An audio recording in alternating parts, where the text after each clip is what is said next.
A champion is bred from hard times, scarred minds standing on the ledge. The squad grind all time, victory in spite of opposition. Welcome to competition. You pick a side, I pick a side, they pick a side. Take a knee against abuse, they rather you die. Pushing through dark tunnels, trying to shed light. The fight is on the moment we enter the game of life. Get it right before the whole thing gone dead. Let's go ahead and take it there. Meet me on the edge. Welcome to Edge of Sports TV, only on the Real News Network. I'm Dave Zirin. We are talking today to marathoner and Olympic hopeful Jesse Joseph about why he waved a Palestinian flag along with three other runners as he crossed the finish line in the Olympic trials. Let's get him on right now. Let's find out what went down. Jesse Joseph. Jesse Joseph, thank you so much for joining us here on Edge of Sports. Thanks for having me. Pleasure to be here. So, as I said in your introduction, you crossed the finish line carrying a Palestinian flag. Three other competitors did the same. It was to make a statement of solidarity with the Palestinian people. I can certainly understand, and I'm sure my viewers could certainly understand doing that, say, in front of City Hall or an embassy, but you chose that particular space to make a statement. Why is that? We had been talking about it for weeks. There's sort of a longish history of it. I first got the idea, me and my wife first got the idea because a while ago, a runner in the Athens Marathon, who I think was the women's leader, was carrying a Palestinian flag in her fist across the finish line. And we just thought that was so cool. And for me, to be able to, make a statement in solidarity with Palestinians right now at what is, probably the highest level that I can at a elite level marathon was really important to use the platform that I had, and also to do it in a way that's important. It's relevant to me, right? I'm a marathoner, and I spend a lot of my life and energy training for this, but I also spend a lot of my life and energy thinking about injustice and it's been impossible to ignore the absolute devastation that has been happening in Gaza these past 4 months. The death toll is horrific. The human consequences, not just immediately for their lives, but for their futures, is horrific. And I can't look away. I know that many of us can't look away.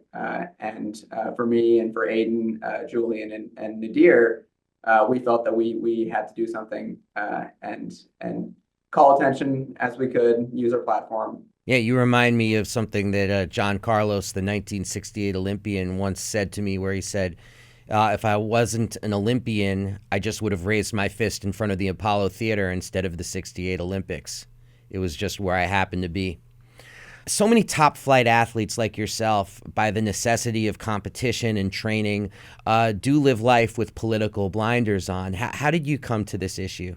I think it's hard to not be a little bit political if you're just paying attention to the world around you, and people take that to different ends, right? Some people just watch and they absorb and they worry, and some people take action, and some people, and it takes some time to get to the state where you can take some action. But I think that for me personally, it would feel just, I don't know, disingenuous or something to try to pretend that what I'm doing, running, competing, is just separate from what else is happening in the world. And to ignore that violence and injustice are happening in the world just so that I can train and compete, I think would be I don't think I would allow myself to do that morally. But also I think it's just hard to do. Running is obviously a huge part of my life, and I think that if I were to run and just pretend and just shut everything out, it would drive me crazy. Mm-hmm. You need something to focus. You need to be a holistic person in order to train well, right? And I think, and independent of the politics of it, I see it's a pretty common phenomenon for people to get really head into training and shut everything else out, and it really kind of takes as soon as you get injured or something, it really takes a huge effect on your mental health. So being able to interact with the world around you and distinguish your training from what's happening in the world, but also recognize that training and racing happens in the real world, and also a lot of other stuff happens in the real world, and you got to pay attention to it. I think it's just part of being a person. Yeah, part of being a three-dimensional human being. And yet the International Olympic Committee, the U.S. Olympic Committee, has shown historically that they're not a big fan of Right. three-dimensional human beings. What is the risk for an Olympic hopeful in taking an action such as you and your compañeros did on this day? Yeah, that was something we spent a fair amount of time looking into. We read marathoning, distance running, road running is governed by USATF, USA Track and Field, and the USOPC does have oversight over this race. And then beyond that, the IOC has oversight over everything that happens in the Olympics. So we read the rules, the competition rules for USATF ahead of the trials. And then actually maybe a week before the date of the marathon trials, USATF sent out a list of competition rules that included a document that had an explicit allowance for political demonstrations. And they did that because it's just something that's happening in the sporting world now. People make political statements, and a lot of that comes from these past 4 years with the Black Lives Matter movement. Athletes taking a stand against racism and racist policing in the U.S. And there's a much longer history of it, right? You mentioned John Carlos and Tommy Smith, a second ago, and there's a long history of athletes trying to take a stand and using their platform to do so. It was really interesting, actually, that USATF sent this out, and it allows explicitly for athletes to make political demonstrations during competition, and it mentions like specific things like wearing a mask that says Black Lives Matter or things like that. There are things that you can't do. So like there are just general regulations about uniforms and things like that, but that's independent of political statements and more like you can't have too much commercial branding.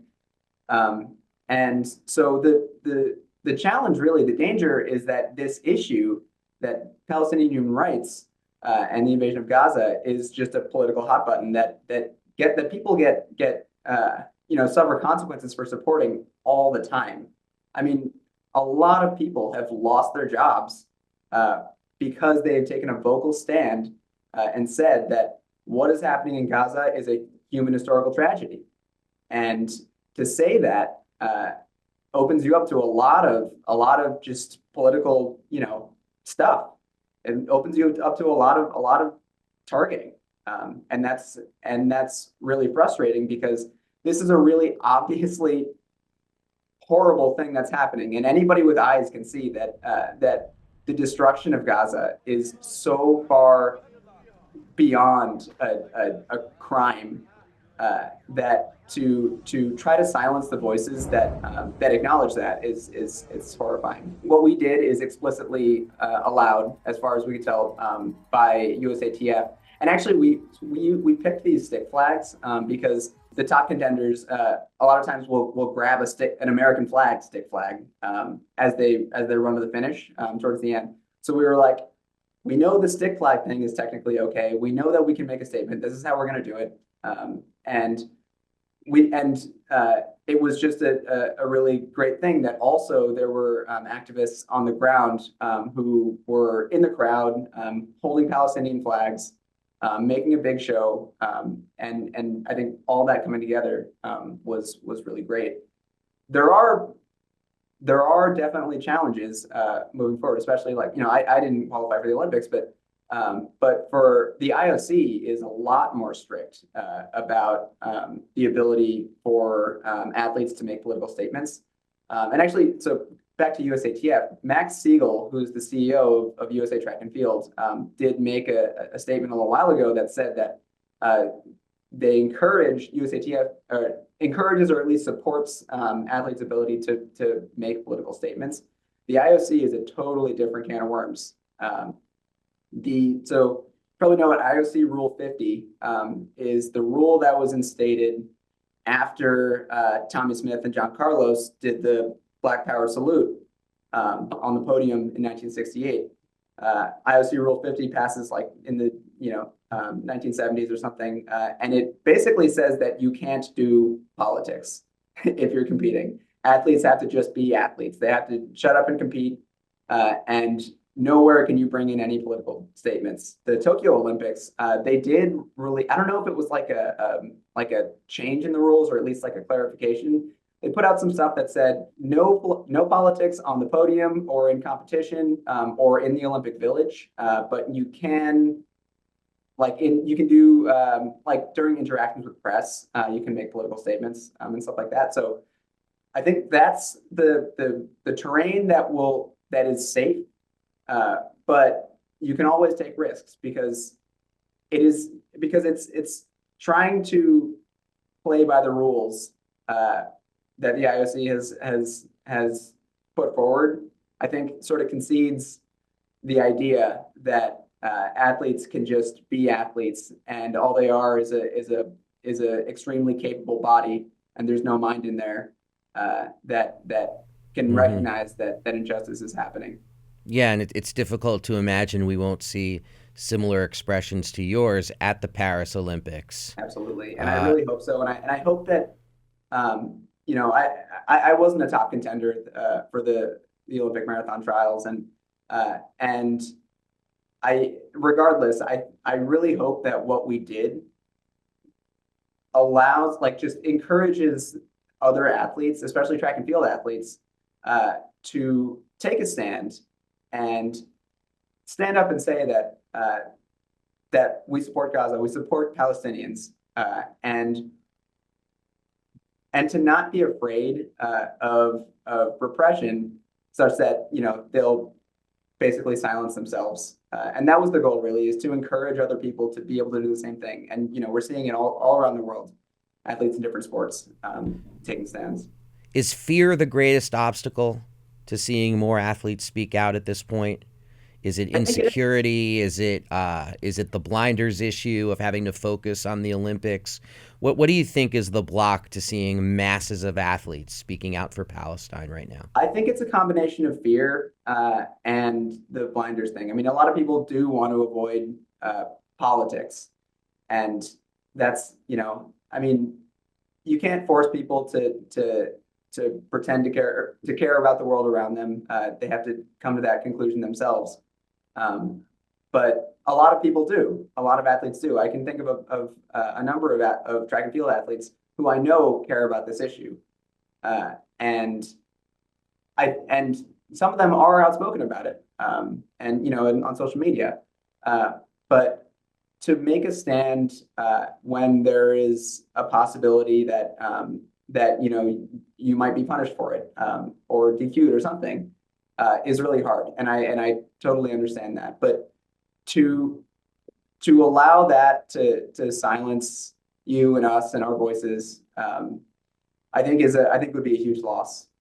And so finding creative ways to make statements and to call for justice in Palestine is crucial. And I think I have faith that not every track and field athlete in the world is gonna is put up the blinders and is too afraid to say something. Actually, you asked what inspired us to do this, and there's another example actually. So I live in Portland, Oregon, and the World Track and Field Championships were held in Eugene in 2022. And after the men's 800, Jamal Sajati, who runs for Algeria, was took a surprise silver medal. And the first thing he did, he grabbed a big Palestinian flag and he took a victory lap. And that was really cool. That was so exciting to see. And so to see people at the highest level taking that risk and making a big, bold statement is really powerful. And I hope that those sort of examples, and the thing that me and Aiden and Julian and Nadir did, just encourage people to say, like, okay, yeah, maybe I will get some flack on social media. Maybe people will be mad at me, whatever, but this is what I care about. This is what I believe in, and I'm going to say it. Okay, so for athletes who do believe in justice for Palestine, who believe in a ceasefire, uh, should they be advancing a demand that Israel actually be barred from the 2024 Paris Olympics? And is that a position you agree with? Is that something athletes should be pushing for right now? Or is that the sort of thing where you might think, well, it punishes the athletes for the actions of the state? Where do you stand on Israel, on the demand, I should say, by athletes for Israel to not be present at these Olympics? Well, I would say that not every athlete that believes in justice for Palestine believes that Israel should be banned. I personally do, and I really hope that people who care about the future and security of Palestinians think critically about what that demand is and understand that there's history to it. So right now, Russia is facing sanctions from the IOC that their IOC looks like they're trying to walk back on. But Russia is currently facing sanctions that it's like Russian athletes can compete, but not under the Russian flag, or something. It's something like that, roughly.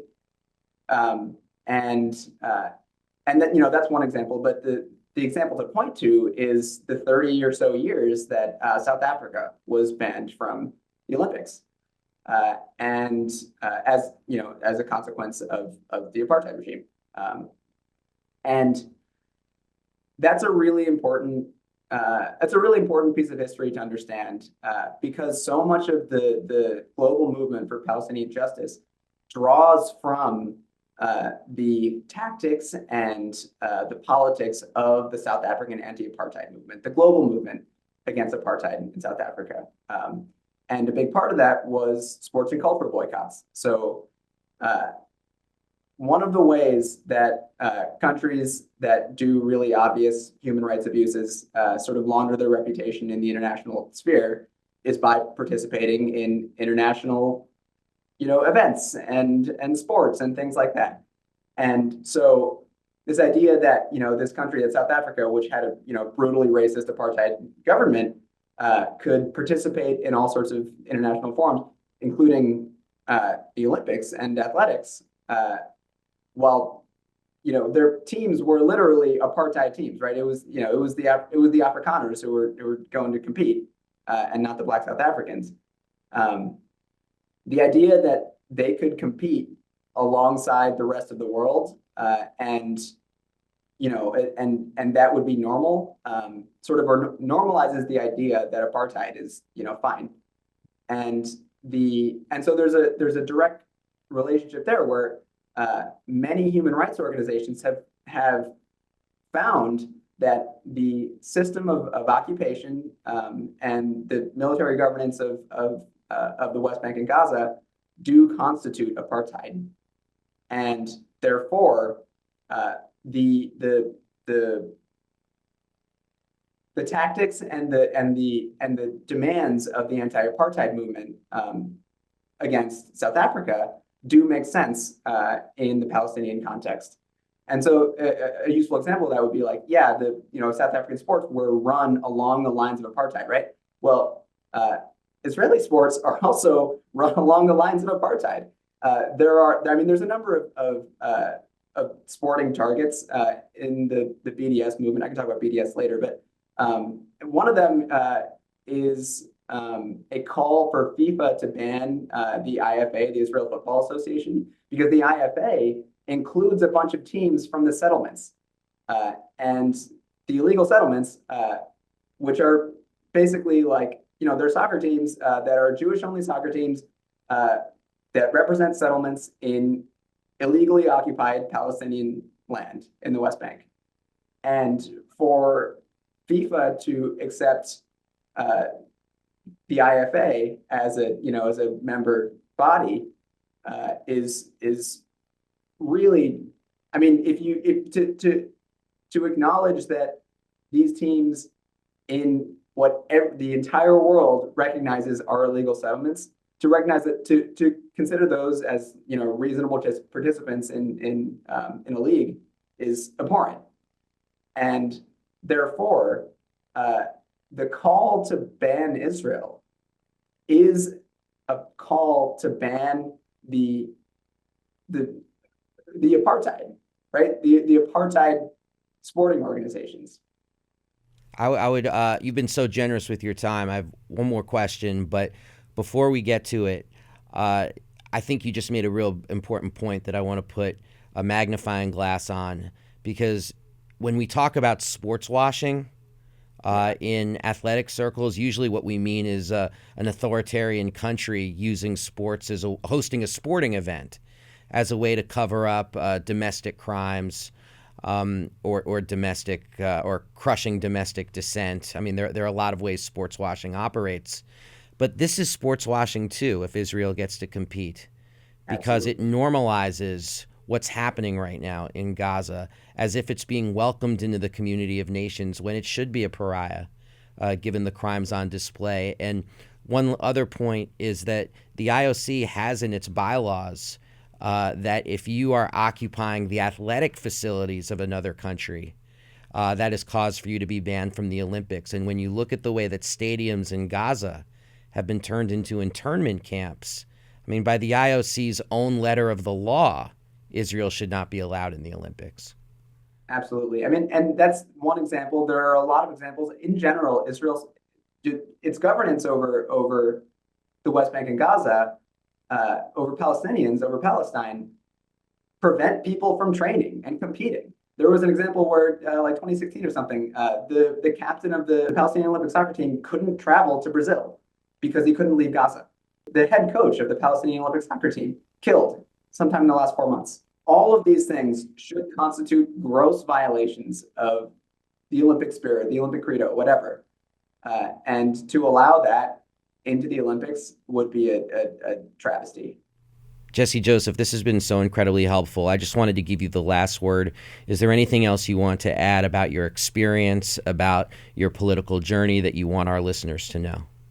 I think just the immediate experience has been gratifying. A lot of people have reached out and said, this was really meaningful. Thank you for doing this. And that just tells me that for all the athletes out there who want to take a stand, but are afraid about, lashback or whatever, you will find support. You'll find support from me. You'll find support from a lot of people around you, because a lot of people want to say something, but they're afraid. And if you can say something, if you can be their voice, and then you can encourage them to say something as well, it's rewarding in its own right, and it is absolutely the right and moral thing to do. Amazing. Jesse Joseph, thank you so much for joining us here on Edge of Sports. Thank you so much, Dave.